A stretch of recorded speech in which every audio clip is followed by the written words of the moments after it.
love me, yeah, they love me. First love yourself. For that, and God we trust me. I don't trust myself. Your jewelry, I get it took. No show. Welcome back to It Is What It Is. This episode is sponsored by Underdog Fantasy. The app is an easy way to make some cash just by making picks on your favorite players. Underdog is available in more than 30 states, including California, Florida, Texas, and New York, just to name a few. Make sure to support the show by hitting the link in the bio and downloading the Underdog Fantasy app. They'll also match your first deposit up to $100, and you get a special pick when you sign up. I'm Treasure Wilson, aka Sat Baby, along with your hosts Mase and Cam. Killer, what's going on, man? How you doing, man? Chilling, man. Chilling. You know, gotta do some things. My bad, man. Pause. You gotta do some things, pause. Yeah, man. What you gotta do exactly? Can't say it on the show. Why? You just said it on the show. And then say you can't say it on the show. Is there something you want to talk about? Yeah, I had to tell you off camera.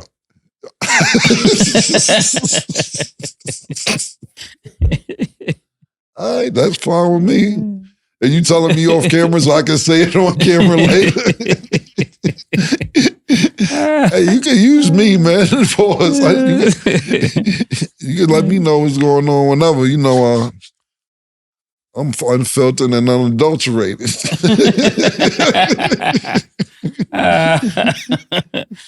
That was the first time. I see a lot of people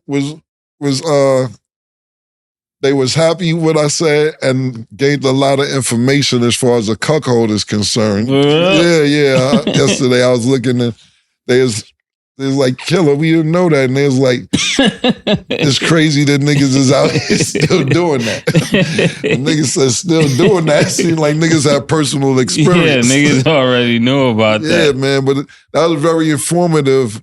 And that's what we do here at It Is What It Is. We're a sports show, but we also inform you on other worldly things that's going on out there. So that's what makes us who we are. But yeah, it was very informative. And they said that the lessons that we're teaching stats she could never learn at school. That is very true. Yeah, there's a lot of truth to that. Yeah, they said stats learning more here than she ever could have learned in college, man. So there you have it.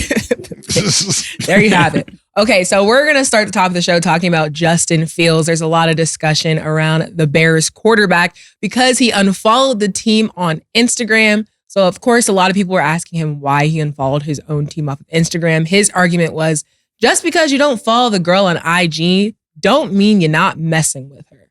Is this a valid point to you guys? That might be a lot of truth to that, you know? There's a lot of people dating people that they're not following. And there's a lot of people in relationship with people that they're not following. Like me, I don't follow anybody. But I know a lot of people and I talk to people every day. But that just means I don't want to see your feed. Sometimes people be taking it too serious. Like, you know, I like my space. I like to have my clear thought. And sometimes when you got people twerking and doing all kind of challenges, like Killer was talking about, I don't be wanting to see all those challenges. So it doesn't mean that I'm not, you know, feeling the people or like what they doing. It's just I don't want to consume that all day. Pause. I have a question. What? Since you follow literally 0 people, how clear does your feed need to be? Like, how does that work? That's why when I come on here, I could give a pure answer because it's not swayed by anything I saw or anything I heard. It's just coming from a pure place. Okay. I wouldn't usually call you a liar, but Stat, am I wrong? Or one day we was talking about Nia Long, and he's like, you could get the other girl that's like looks like Nia Long, and I'm like, where? You was like, from IG. And I'm like, I don't even know you talking about. And I'm like, right. She's on IG. She looked like Nia Long, and I'm like, you don't follow anybody. How do you know who's on IG? Right. Because people send me things like you send me things, right? Yeah. Okay. People be like, yo, Killer was looking at this. This is what he needed on top of that. Pause. And I was like, Oh, who is that? So they send you all the current information because you seem very abreast to everything that's going on Instagram. You don't skip a beat. You must got niggas. You must got a nigga like that strip club just sending you stuff all day, every day, because you know everything I ask you about, you know what's going on. But I would never call you a liar. You my man. It's clear on your page you're not following the soul, but yo, you ain't see Shorty? Yeah, she nice. She the drill rapper from Alabama. Where at? IG. Shorty Red 5572 dash. Okay. My man. My nigga. Yeah. As far as Justin Fields is concerned, look, it's been a roller coaster ride since he's been in Chicago. He's supposed to be their franchise quarterback when he first got there. It hasn't been working out for him the way that it's supposed to work out. If I'm not mistaken, I don't want to say that because I may be mistaken. It was before some Instagram shit. And it's sad, and to Mace's point, and I follow a little over 1,000 people. I follow people. But if I'm dating, and he was slick by saying this. This was a very slick comeback. Yeah. This was slick because I don't usually, if I'm dating somebody or going out with somebody, I don't like their pictures. I don't follow them. You got my phone number. We got that. And if we end up following each other on Instagram or whatever, it's not all, where you gonna be at tonight or what you doing later, because people like to be in your business when you start doing that. You put the right two comments, you in the shade room, depending on who you are. Oh, winky eye, hard eye emoji, this, that, and the third. So a lot of times if you see me liking, commenting, put a fire emoji under a female's picture, 9 times out of 10, I'm not dating her. I'm not doing anything with her. It's just purely platonic, if I even met her. You know, that's a good disclaimer, Killer. Yeah, thank you. I got it from I learned from the best, man. I learned from the best, man. Look, I'll be honest with you. I went through a public relationship on Instagram, basically, because I was with a person when Instagram came out. So when Instagram first come out and you're in a relationship, you're like, oh, this is fun. Put up the picture of us doing this. Put up a picture of us doing that. Oh, hey, hi, hey, same outfits. Here around the corner, carnival, movies, dates. Yeah. Then that shit started getting serious as the years started. Why you didn't put my picture up? Yeah, why you ain't put my picture up? And not only that, the people who grow to like you as a couple, they start feeling the way if you don't put the picture up. It's like, what you doing with her? Where's so-and-so at? I seen, shout out to our bro Gilly. He went through that something. I don't remember where exactly the scenario, but he was on the gram and he took a picture with probably a female fan or something. They're like, his girlfriend's name is Toot. He knows she's pop. I only know her because he posts her a lot. And they're like, that's not Toot. Where's Toot at? Where's she at? And he like, bro, it's my cousin. You know what I'm saying? So I kind of get that. And I think Justin Fields was slick by saying that. It's times where they talk about maybe trading them, benching them. Should he start? Should he not start? This was really clever on him to say that because look, what was the scenario? We just talked about this last week, right? And we never even re-talked about it because Loss of Pimpin' and Lil Mike Jr. Broke up. And a reason people attributed that breakup was they took down everybody's Instagram pictures. She took down his pictures, he took down her pictures, put subliminals up. If you break up with somebody, should your friends unfollow them, et cetera, et cetera, et cetera, all because of social media. And 4 days later, they was back together. Yeah, people got to stop letting social media run their life. And I think Justin Fields is saying this just because they're about to draft Caleb Williams. In a nutshell. I mean, you could be 100% right. I'm not disagreeing with you at all. But that was a play it safe what he did. Mhm. Played it safe. So it's definitely, we're definitely in that era. Like I got into an argument with a few people. Now I'm sitting there thinking about it. Yo, you unfollow me? Why you unfollow me? Da, da, da. I'm like, yo, you doing dumb shit. You bugging out. I'll tell you a scenario. And You're like, word? Yeah. That's how you feel? Really, like seriously. So I did a television show. I was with Brandy a couple years ago. Mm-hmm. And I had a friend of mine who's a really good ghostwriter, makes beats, etc. And Brandy on this show, she was going to be a rapper. And I was like, yo, you could ghostwrite for her and maybe potentially make some beats or whatever. He like, yo, bet he's not, it would have been a good look for him. An hour later, I put up a picture of me and Brandy. He made like some, it wasn't tasteful joke in the comments. So I just told him this. So I blocked him. Kim, how you gonna block me? Yo, why would you do that? And I'm like, bro, what if this girl sees this? I just gave you opportunity to write some lyrics which you love doing, make some beats which you love doing, and then you sit there and make a joke about a money opportunity. Okay, because you don't know I do comedy too. That's part of my comedy. You know what? You enjoy. I blocked him so he could have attitude with me.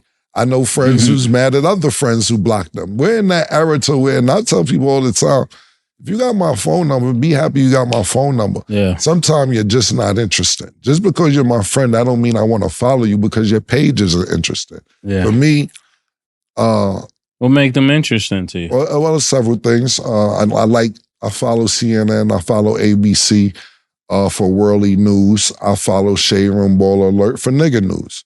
I follow girls with nice bodies because I'm a pervert sometimes and I like to watch girls with nice bodies. I follow basketball players. I follow NBA teams. I follow sports in general.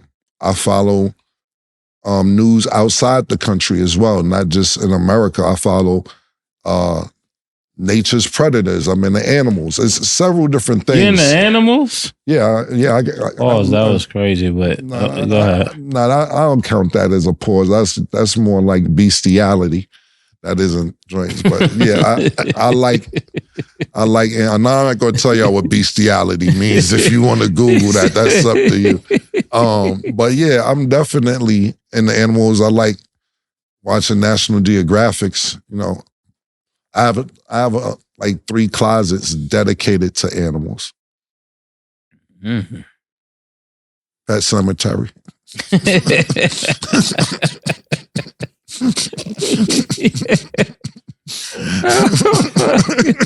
I can't make this up. So it varies for me and then another thing that what happens is with Instagram, they make it so also, and I don't want, like I said, we'll move on, but on Instagram, what they do is that when you're going to search for something on Instagram, you go to the search page, it's mad stuff on the search page before you actually type in what you want to type in. So you're like, oh, let me click on this. And you may be stuck on that for like 10 minutes just because you wasn't, you seen something interesting. Got it. To me, I don't even think it's necessarily about interest. I just think people are nosy. There's a lot of people that I do not follow, and you guys will never know that I know, that have my number, and that's all that it needs to be. I think people are way too much in other people's business, and all it takes is one follow or one picture with them, and everybody's in your business. So I just think leaving it at that, that's good. And Justin Fields did explain that like football consumes like 99% of his life now that they are in off season. Obviously, he's still working out and stuff. He doesn't need to see stuff from NFL and Bears 24/7 because that's literally his life. So I understand having a little break here and there, but is he going to stay with the Bears? That is a question I cannot answer. He is not staying with the Bears. This was that transition. Yeah. Okay. We'll see what happens. There's no confirmation on that, but based off of Mace's guess, he's thinking that he's not going to be. Speaking of football and quarterbacks and everything else, I spoke to Cam Newton, man. For real? Yeah, man. I had a good conversation with Cam. Actually, the day before yesterday, and we talked briefly yesterday as well. And he shout out to Cam, big fan of the show, and we like what you're doing as well. And he just wanted to say, if there was any misunderstanding and confusion, he fucks with us, and hopefully he'll be up next week on the show, either Monday, Tuesday, early next week. He's going to come on the show via Zoom. So big shout out to Cam Newton. Yeah, good for Cam. Nah, I'm just playing, Cam. Shout out to Cam. What? We had a great conversation, man. And where Cam is at, and I won't get into a lot of detail. I'll let him tell what he wants to talk about when he comes on the show next week, is just that he's trying to figure out media as well. And he's not shy about saying it. He's basically saying that me and you and people like us and this show in general, paving the way for what he's trying to do. You know what I'm saying? And, he has no backing. He has no sponsorship. He has nothing. And I told him that's how we started. You know what I'm saying? So he was just saying he didn't mean anything if we felt the way, because we're kind of setting the tone for what a lot of people are trying to do. Dope. Well, also speaking of Cam Newton, when talking about CJ Stroud, Cam Newton said, "I don't know nobody that really had a better rookie campaign than him." Do you agree? Then who? Cam CJ or Stroud. CJ Stroud? CJ Stroud. Since we're on the Cam Newton campaign, I think Cam Newton had a better rookie season than CJ Stroud. I think he's one of the only people that had a better season. And then you got my guy, pause, Pat Mahomes. But other than that, this is a great person to put over CJ Stroud. Let me look at my notes. I got Cam Newton at 451 yards. He was only 57 yards short of what CJ Stroud had. He had more touchdowns, less interceptions. So, this was really good. I was going to say Cam, but I believe the best rookie season to me goes to Justin Herbert. Oh yeah, he had a phenomenal rookie season. I don't have the notes in front of me, but off the top of my head, I believe he had 8 or 9 more touchdowns. He had twice as many interceptions. He had, Stroud had 5 interceptions for the season. Yeah. Justin Herbert had 10, but he had almost 10 more. No, he had 10 total, so we're clear.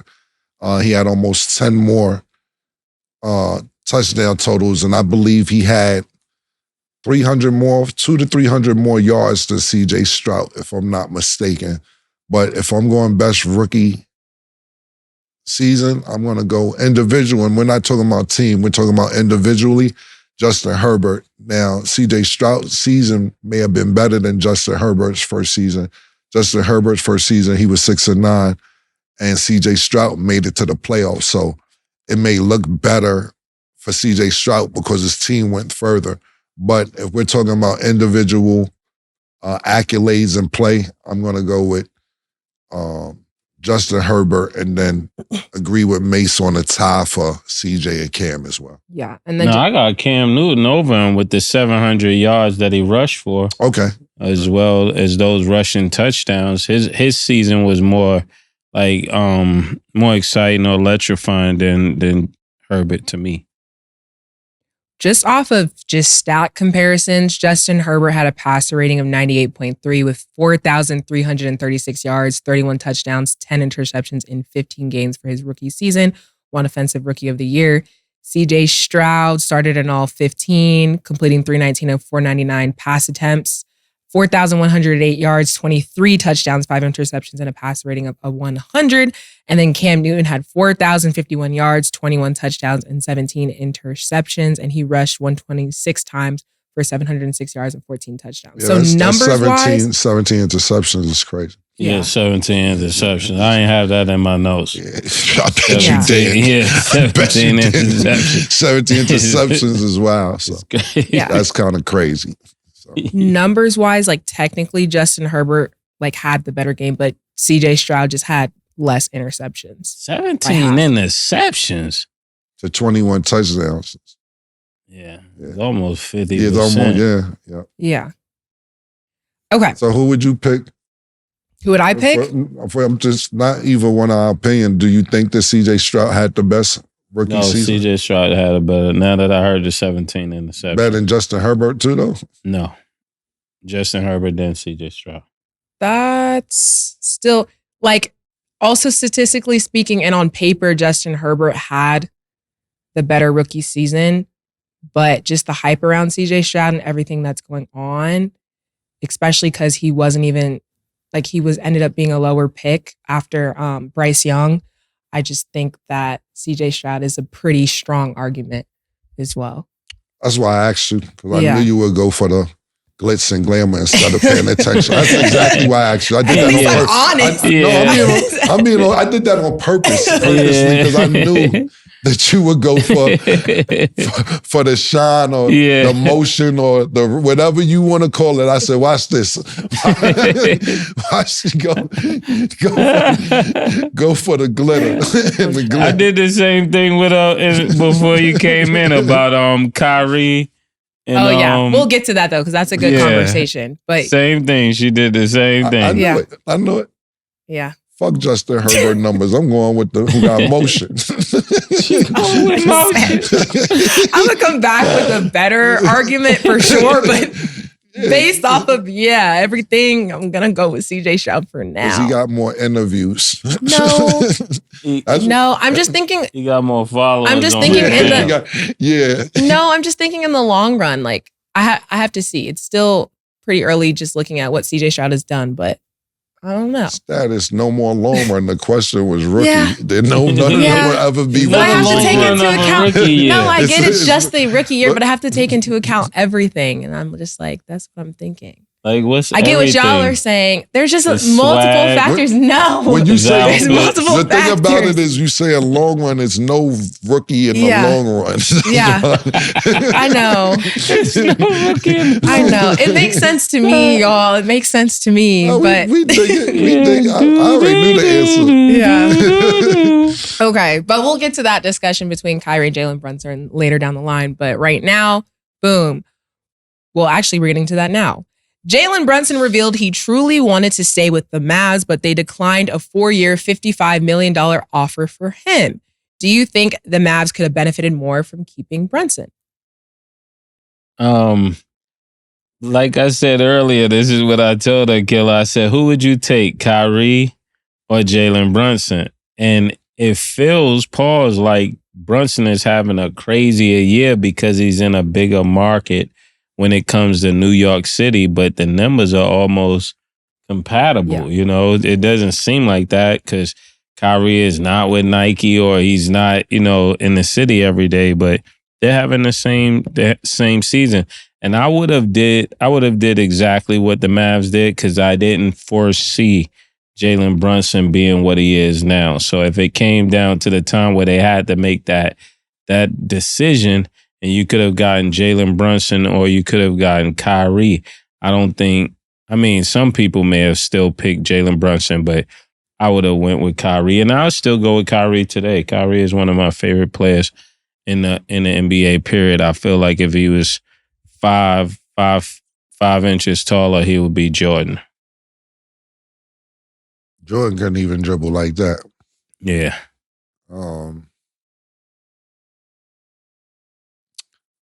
I know the question, but could you read it to me again so I can answer it properly? Yeah. So basically, Jalen Brunson revealed he wanted to stay with the Mavs, but they declined a 4-year, $55 million offer for him, which is what he wanted. So do you think the Mavs could have benefited more from keeping Jalen Brunson?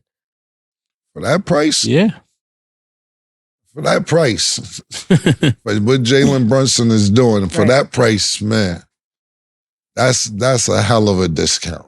Yeah, the answer is absolutely yes. Yeah, that's a hell of a discount. Now, look, even before Jalen Brunson got to the Knicks, I was seeing what he was doing in Dallas that last year when his contract was up. And I'm like, and I seen him playing Villanova, but, I didn't pay. I'm not going to sit and act like I had eyes on Jalen Brunson from college throughout his NBA career. I'll be sitting here lying to you.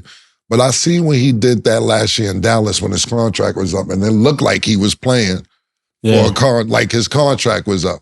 You know, it's not like, you know, it's two different scenarios, so I ain't gonna throw Clay in there, but he was playing like his contract was up. This is how Clay is supposed to be playing. You know what I'm saying? So when Dallas didn't re-sign him and he got that big contract with the Knicks, I'm not gonna lie, I was sitting there saying, and I know, okay, Sin, because here goes Sin. I know, here we go. New hotness. Yeah, because Sin is, because I was saying, you know, I kept it talking, I'm not gonna lie, I'm like, 110 million. I don't know, man. They get Jalen Brunson, 110 million. So, you know, Sin is calling me, do it look like we wasted the money now? It looks like it's good money. It looks like y'all spent really good money. What I would say is this to answer the question overall, though. I think that needed to happen because me personally, I don't think Luka respects players, even on his own team. I think he's that good to where he doesn't respect Jalen Brunson or respect other players. Not saying he doesn't think that they're good basketball players or great NBA players. I just think he like, come over here. I've been killing niggas since I was 15. Y'all niggas, I come over here and do this to y'all in y'all country. And I think it took a player like Kyrie Irving, who already had a certain cachet or a certain level of respect, for him to respect somebody else. Because it wasn't like, you got to think about it. To me personally, if you got Jalen Brunson, and I'm talking about pre-Nick Jalen Brunson, and you got Kyrie Irving, and you ask Luka, who would you rather have? Luka. Kyrie, nigga. Of course I'd rather Kyrie. This, what Jalen Brunson to me is doing right now with the Knicks is gaining his respect and showing niggas I'm worth this money that I was asking for, and I'm glad I got more than what I was asking for with the Mavericks. But right now, Jalen Brunson's earning his respect. I don't think the respect that he has now and what he's gaining now, he had with the Mavericks. And I don't think Luka respected him the way he respected Kyrie. So I think everything that happened needed to happen. Okay, valid point. And then Devin Booker said, it was harder to get 70 back in my day. Now everybody gets it. How do you feel about what he said and then how the league has changed? Yeah, I agree, first of all, with Devin Booker about it was harder to get 70 points back in the days. It seemed like now each person, and what was that, last week? It seemed like everybody popped up with 70. Mm-hmm. Like Karl Anthony Towns, Joel Embiid, Dame Lillard. And it's Donovan Mitchell. They was just going crazy. But it seemed like back in the days, it wasn't hard for Wilt Chamberlain though, because he had like 6 games with 70 plus. But I think in this time that we're in today, the rules are too easy. I mean, you can't really foul nobody without getting thrown out the game. You can't really play aggressive defense. So the rules right now, Adam Silver have it set up for points to be very high. You see, they just scored 200 in an All-Star game. So ain't nobody really playing defense. And so I agree with you, Booker, on that. But Booker, y'all got to get back to winning, man. I was expecting y'all to do better than this.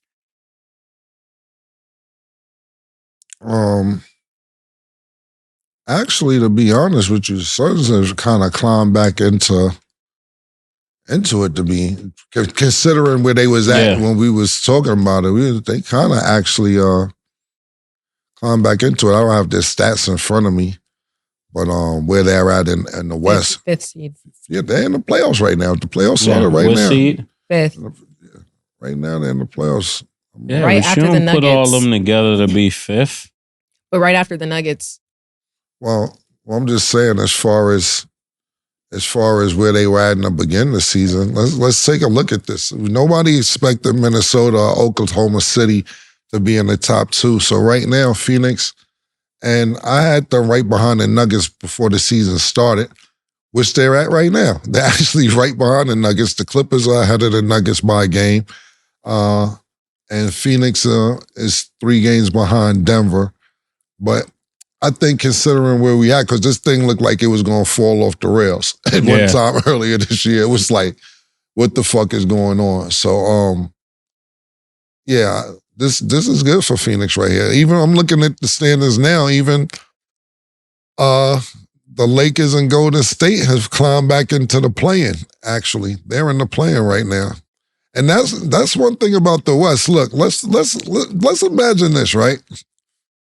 I'm asking you this, Mase. You got, let's say Minnesota and Oklahoma City finishes at 1 and 2. Mm-hmm. And you got the Lakers and Golden State at 7 and 8 when the playoffs start. That's not a good. That's not a good All sign. that hard work. All that hard work to go home on the first round. Yeah, you got Minnesota and OKC, number 1 and number 2. Or it's going to be the changing of the guards. And then you might potentially have Golden State and the Lakers at 7 and 8. That would be great. I would prefer it to be that way. Yeah, me too. I would prefer it to be that way. I would love so we to can see find out what's all the hype about. You guys was number 1 all season. Minnesota playing in LA, that would be great. Minnesota versus LA. Yeah. Golden State versus OKC. But we already know OKC would beat Golden State. You saying that for a definitive fact? Yeah. I don't know. I don't know. So too. Even with Draymond back, I'm just telling you. I mean, the guy Shea, he just looked like I know y'all like this nigga, but I'm better than him right now. No, he talks shit. He puts it on his gram. He lets niggas know. But I'm telling you. I'm just, you know what? Listen, they like them young niggas. They like them old niggas, man. It's our time, man. They had their time. I'm not disagreeing with you. And I think that would be a great first round matchup, like we were just saying. But Sacramento felt that way last year. Fox and them niggas felt that way last year with Golden State as well. Yeah. No, I agree with you, but basketball wise, Sacramento doesn't have the wingspan on the wings to change shots and do all of that. And that's what OKC has. I could see them really sneaking a chip out. You know what I'm saying? They got all the pieces to do it. But I mean, I'm not saying they are, but I wouldn't be surprised if they did, because they got the kind of team that, you know, one of those teams that they grow confidence and they get better as the time goes. Like they start realizing that we really belong here. And I think them beating Golden State will give them the energy to do it. I don't know if they'd do that against Joker, but, you know, Joker is the only one got a pass to the chip. I don't know if they'll do that against the Clippers. I'm not disagreeing with Golden State. They just haven't been looking right on you. You saying OKC? I don't know if OKC. Yeah, the GOAT is looking real these days. Yeah. As far as what? Paul George, the GOAT. Oh, the GOAT. I just said the GOAT. Yeah, the GOAT. The GOAT and them the niggas. GOAT looking like GOAT these days. Look, to be honest with you, they're only a half a game behind OKC. OKC could be in third place tomorrow. Yeah. They're a half a game behind OKC. The Clippers and Ty Lue and them a lot of props. Yeah, and I like that Clipper team. I just don't know about playoff James Harden, and I really love his game, but history says in the playoffs he get wings from Magic City, you know? This is true, but you also got to realize what I'll say about this for James Harden. 3 years out of his time in Houston, Golden State sent him home. It wasn't like he's playing against an average team. He's playing against a super team. 2 out of the years, Kevin Durant was there as well. They sent him home. Secondly, in Houston, he had to be the man. You don't have to be the man on this team. You know, he wasn't the man in Philly either. But you got Ty Lue and you got Kawhi Leonard. And you got 4 rings between them two minimum. And if anybody knows championship basketball, it's those two. As far as James Harden's concerned, we'll see what happens. But I think a lot of pressure is on him, off of him, because he could be the third option and possibly the fourth, depending on how hot Russell Westbrook is that particular day. So And no disrespect to James Harden. He's super nice. It just history has shown that he fades in the playoffs. Absolutely. But this isn't, you're absolutely right. You know, you got to prove that. This is 100% right. It's like what's the guy named from Detroit Lions? It's the same thing. You talking about golf? Golf. I mean, golf. I wouldn't compare him to James Harden. I wouldn't say James Harden. I'm saying playoffs wise. You just know he never got it done in the playoffs. Yeah, neither did Reggie Miller, neither did Charles Barkley, neither did Patrick Ewing, neither did Karl Malone or John Stockton. But this is without him being the first option. Reggie Miller. Yeah. I'm saying, but they didn't fade in the playoffs. James Harden has faded in playoffs. James Harden fades in game sevens. Yeah. He respectful. Yeah, and don't get it fucked up. That's the most important. Exactly. That's what I was saying. So you're absolutely. Because when you said Reggie gets crazy. To me, if you don't get the job done, it doesn't matter.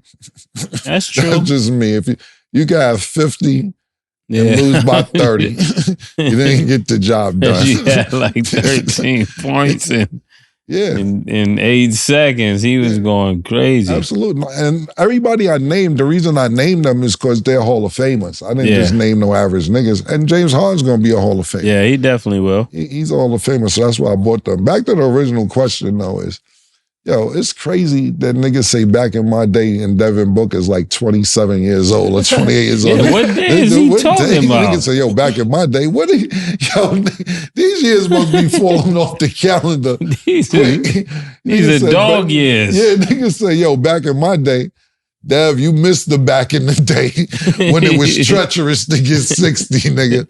It was treacherous, nigga, to go try and get, and a lot of people, younger people get mad when you be like, oh, here they go with Michael Jordan. Here they go with Kobe Bryant. Yeah, we got to hear this. Look. You couldn't get punched across your chest and still get the basket. Right now, today, the nigga will want to walk off if he got fouled like that. The reason I brought that up is because Michael Jordan was getting beat up so bad his first few years in the playoffs with the Chicago Bulls, especially against the Detroit Pistons, the bad boys. He just spent a whole summer lifting weights. I'm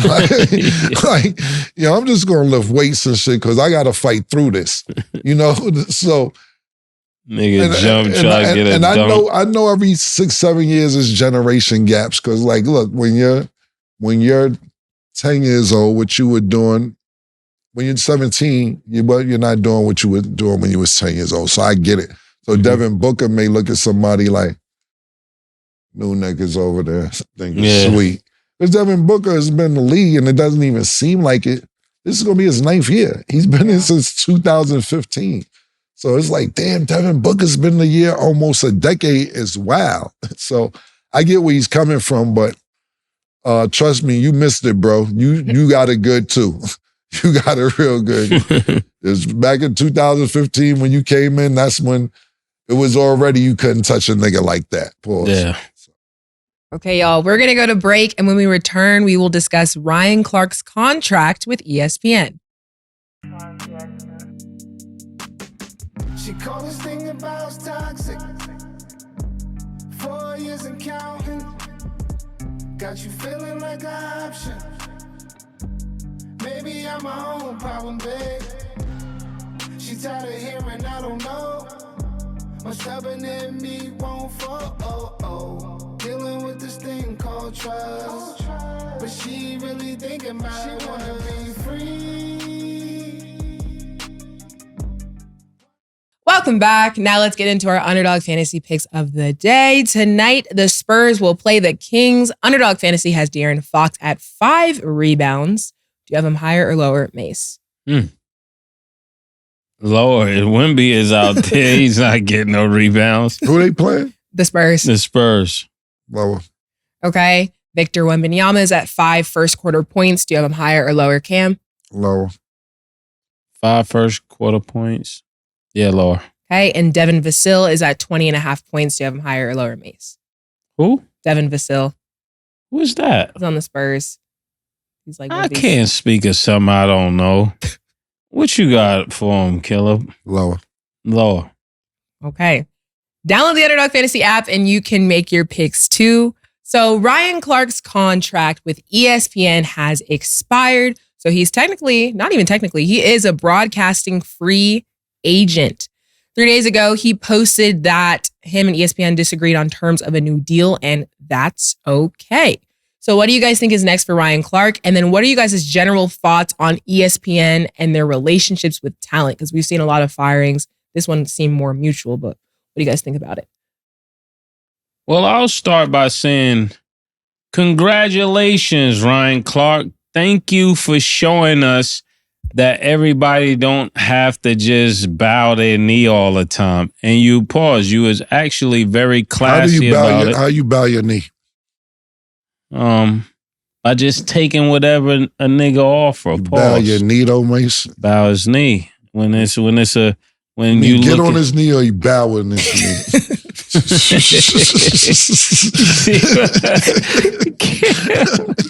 Well, let me tell you this, kid. Since you talking early, interrupting me. You interrupt me every day, all day, but I'm sorry. All right. I was asking a question. Okay. The reason I'm asking this is because you have terms that I don't know. All right. I didn't know where bowing your knee pause is like surrendering to the bigger company because this is, like he said, he said it's the greatest platform. It's the greatest platform until you reach another platform. But what I'm saying is that he did not bash them. He understood that they were offering him something. Maybe it wasn't what he wanted, and he was okay with saying, you know what, that's cool that you think I'm only worth that, but I think I'm worth more, and I'm willing to take the risk and move forward. And I want to ask you a question, Cam. Yeah. How would you feel if you played sports since you was 6 years old? You played peewee football. You played all through high school, junior high school. I'm at middle school, college, junior college. Get to the pros, end up being a Pro Bowl, and then you go into sportscasting, knowing everything about it, and two rap niggas just start doing sports. And they actually make a lot of money doing it. How would you feel, nigga? You're not giving me that check. I just saw what they got. Well, let me answer your question real quick. The way you put it, I would be highly, highly upset. The way you just presented it to me, I would be on fire because if you're a regular employee of a major network who's dealing with sports, and you just name everything you did. You played sports, you went to college for broadcasting while you were playing sports, so on and so forth, and you have a lot of knowledge about what you're talking about because of experience. You may not be the best talker, but you have experience, so you bring that to the table, and you see two rap niggas come over and kind of disrupt what's going on, and you can't be yourself. You have to be a puppet almost, so to speak, because you're on the network. We're not saying Ryan Clark. No, I'm just saying in general. Yeah. Definitely not Ryan Clark. Hell no, not Ryan Clark. I would be highly upset, but where I would disagree with you at is we not just no rap niggas. that's the problem. No, I'm saying, but that is how niggas see it. They perceive it. Yeah, they perceive that. Oh, these niggas are rap niggas. Niggas who are highly intelligent. Yeah. It's like I'm talking about if you're in a room with Einstein, you may not know who's the smartest in the room. Yeah. If niggas is in the room. I'm just telling you, you're dealing with a high IQ type of people when we're dealing with Mase and myself. A lot of times when I do takes or do segments, I actually dumb it down. Because if you want analytics and you want a corporate answer and you want the blue collar way it's been going, you know where to go to if you want that. But if I could be me and be myself and tell you how I really feel, that's what you get. But I could go sit in a room and talk sports, politics, relationships, etc. at a high level without cursing, without being ignorant, without any of that. I just want to be me though. cursing, ignorance, all that is really me, but don't think I don't know how to hit a switch. And the reason that Mase is saying that, because it's probably perceived like this, like how these rap niggas just look. And I don't want Mase and Shannon Sharp to be beefing. If it is what it is, though, but we're not beefing. No, listen where I'm going, though. I'm just saying. And y'all don't, you know what time it is. Anyway, motherfucker, I don't want y'all going through a conflict, but the words y'all got into, you turned on another switch. the way niggas was like, oh, excuse me, who is that? Oh, them niggas, we got to be careful. You know what I'm saying? Like that's what I'm saying, because you're sitting there saying, man, fuck the rappers and fuck gangster passer. However, nigga, oh, let me show you something in an eloquent / street / I don't think you really know me type of way. Mm-hmm. So that's what makes it dangerous with us, because if you think you can say anything on any type of level, you playing with niggas who get paid for the last 30 years to play with words. Yeah. So, you don't want a word war with a wordsmith. That would be horrible. Yeah, so that's why I was just bringing up. Nothing, like I said, whatever was said, I hope that shit die down and move on. But I'm just saying, when that response came out, you know, I won't put any athletes, professional athletes, under the bus, or former athletes, or GMs for that matter. They say, nigga, Mase caught an ether, huh? That's why I'm not antagonizing the situation. I'm telling you the real texts and phone calls I got, because, like I said plenty of times before, a lot of times, being that Mase left music so early and really didn't see him outside of church, you don't really know his personality, because when he was doing interviews or anything else, or videos, you get 3-4 minutes and you don't necessarily know somebody's personality in the 90s. Or if you do an interview and you're reading what he says in the Vibe magazine or Source magazine, whatever, you can only read. You don't really get a lot of personality from reading. Or if you do a 10-minute interview on Rap City or whatever show is out at the time. So this show gives a lot of people to see Mase's personality, which I knew forever. So it's not really a shock to me. So a lot of people, they like, yo, I didn't know Mase was that funny. Or I didn't know Mase could articulate himself that well. Or I didn't know Mase. See, niggas know me. I've been out here. So, so when people see that, it's like. Yeah, but that's what you said when you called me. It was like, yo, come on the show. Yeah. And be yourself. Yeah, no, I'm just saying, I know already. I'm just saying, for some people, it's shocking, because you go from funny, then you go to wisdom, then you go to don't play with me. It's you know, they know that about me. I've been vocal, I had beefs. No, I'm just saying, because you kind of did what you did. I still been out here beefing with niggas, arguing, all type of shit, 60 minutes, don't snitch on your neighbor, all type of shit that I've been arguing with Bill O'Reilly on his show, movies, all type of shit. So I'm happy that people get to actually see your wisdom, your personality, your candor, etc. But more of the story is I want to say that. But yeah, I'd be pissed off if I was certain people who's been working, and especially what happens is too, when you're in sports, they try to point you to start doing, if you don't really know, have a major or minor and don't know where you want to be, they be like, get into broadcasting, because this could be a second act for you when you finish playing, and so on and so forth. And then niggas just come and snatch that right from you after you put all this work in. I have no idea. Before I get to that, though, let's get to Ryan Clark, and I'll end it with this. As far as Ryan Clark is concerned, I think Ryan Clark this past year understands his value. He has a popular podcast with The Pivot. Not only having a popular podcast, he just won a sports Emmy last year.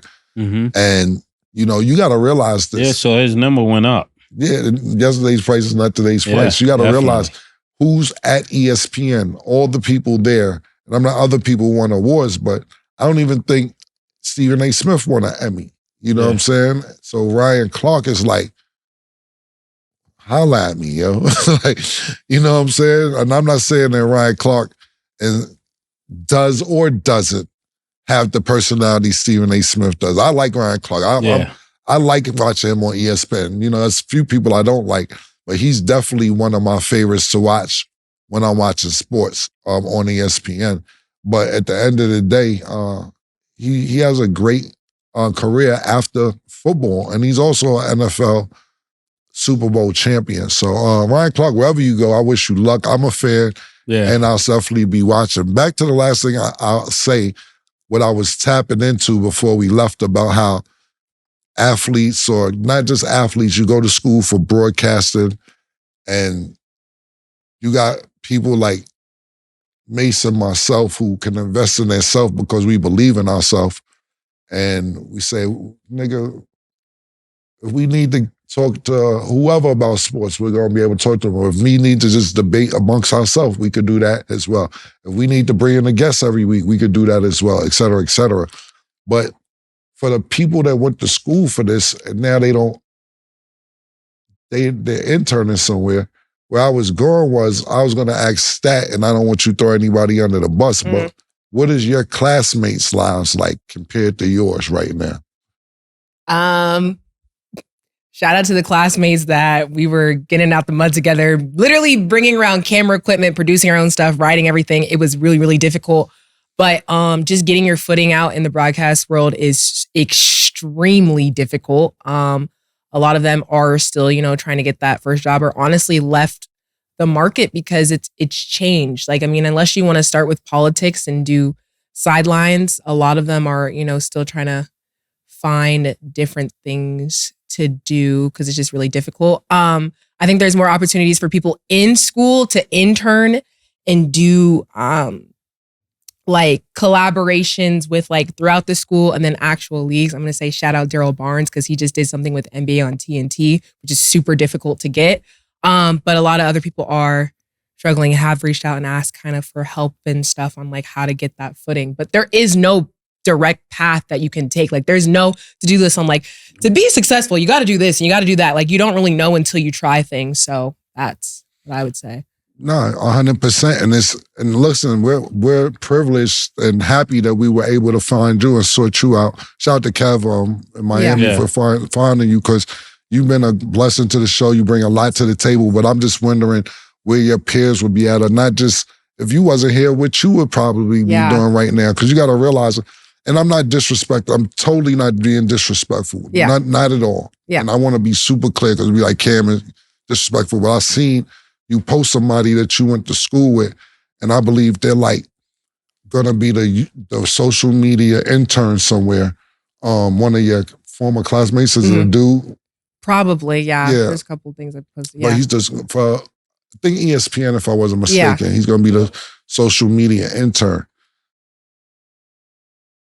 Damn, 4 years of college to be the social media murder intern. Yeah. And because it's ESPN, $400,000. Huh? $400,000 spent. For what? What you mean? You're talking about right? That's crazy. Right. So that's what I'm trying to say is that all that to be an intern for social. Yeah. Social on your phone. You know what I'm saying? Yeah. You have to go to college for that. Yeah, exactly. And so, and I know Stat is blessed and we're blessed to have her, but you got to realize, like, you're probably the most hated amongst all your classmates ever. You at All-Star Weekend, you doing major interviews, you're on one of the most popular sports shows every day. And I know it's somebody who, man, like, look at fucking Treasure. She barely even fucking went to, and she barely even fucking went to class that semester. Somebody like that out there. Yeah. So I can imagine, man. That's the crazy thing. Just quick thought, because it's not even just peers. It's people already in the industry. And like teachers too. And teachers. Yeah. Like people are not supportive, and it's okay. When you say people in the industry like already on linear television or something? Already established. Like I remember right before I had my job with It Is What It Is, I interviewed, I'm not even gonna say names. I interviewed somebody Why you who never say I'm names? not saying names because She's media trained. like You're I media can't help trained, it. right, Scott? Like, You're I media literally trained. am. I can't help it. I can tell. That's why it's like I dip my toes more and more for y'all to see even more personality because I think I've gotten a lot more comfortable, but I just can't help it. Like I've learned for 4 years to be that way. But before you continue, the same people who learned what you learned the 4 years, we just talked about where they were at. But go ahead. I know it's like a habit, but I'm definitely I share a lot more than I would have when I first started. Like the growth has definitely changed a lot.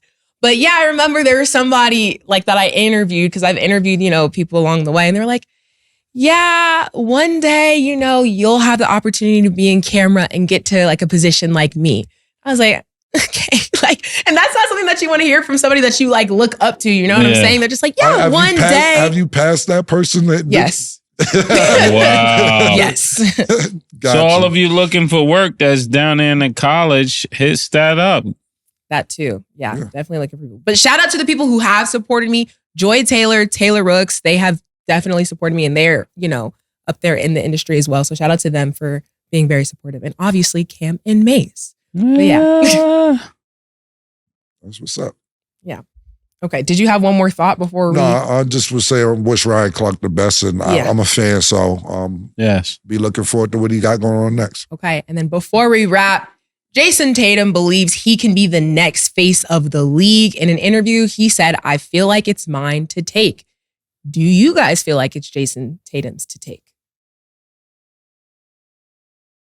I actually do.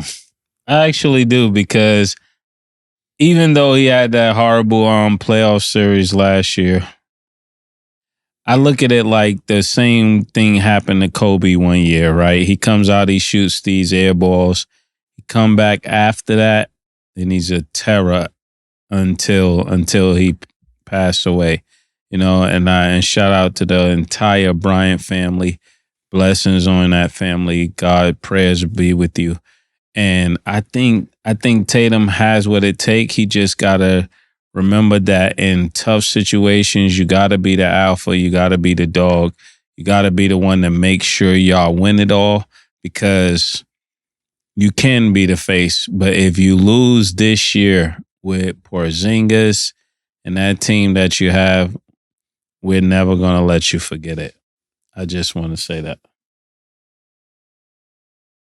I think he could be. Will he? That's another question. Yeah, he could be. He could be. You got all the intangibles. And he got to do it this year because Ja coming back next year with a vengeance.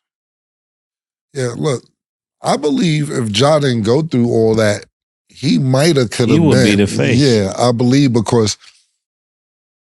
And I don't want to blame it on being light-skinned, because Steph Curry's light-skinned. You know what I'm saying? But sometimes you just look too smooth. Even Steph Curry gets mad and has attitude and, a little bit of this. And Jason Tatum, I see him, it seems some night that his hair don't get messed up. He is from St. Louis, though. He definitely got... Pause, what it takes.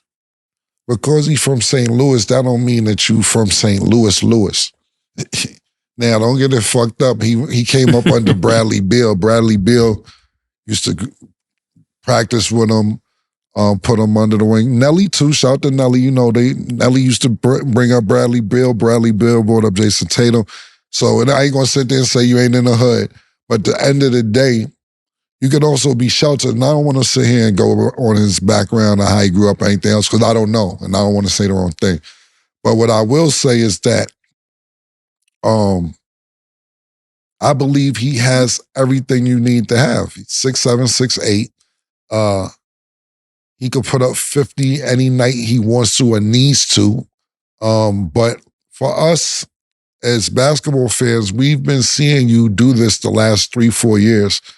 And when you go to the championship and take a step back from the championship and don't make it to the championship, it's like, what's going on? That's just my opinion with the Boston Celtics. I gave them a pass, actually, last year for not getting to the championship, because you got to realize they're on their second coach in 2 years. So really third coach, if you're talking about my man who just went upstairs who took Danny Ainge's spot in the front office. You gotta realize Brad Stevens, you gotta realize he was their coach. Then homie coach in Houston, I always can't pronounce his name correctly, so I don't want to say it. You hollered at his girl. How you don't remember his name? I don't know. Ayuka. What's See, you calling him Ayuk. Nigga, that's Johnny from San Francisco. Ayuk. Listen. What's the name? Stat. Come on, do your job. Stat. I ain't holler do at your nobody. job. Udoka. Yeah, Udoka. And now you're dealing with the new coach, but that's a lot too. Like I said, I remember me and Mase always talking about our basketball career and everything, and we had 76 coaches in 3 months.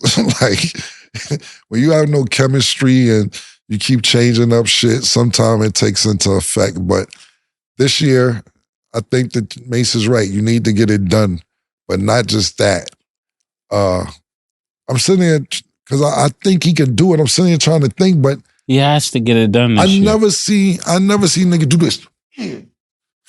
You want to see that? Yeah, you got everybody in the face it's of the league. It's the same way with Wemby. Or at least. Yeah. At least this. Yeah. Like, you some know emotion. Yeah, that's what I'm saying. Everybody who's been the face of the league give you that. Yeah. You know what I'm saying? You've never seen even that. Bird get the towel. Yeah, exactly. You know what I'm saying? So the reason I'm saying that is because I never seen that from him, but we're in the era where that shit may just be okay not to do that. Stat knows. Like I don't like it though.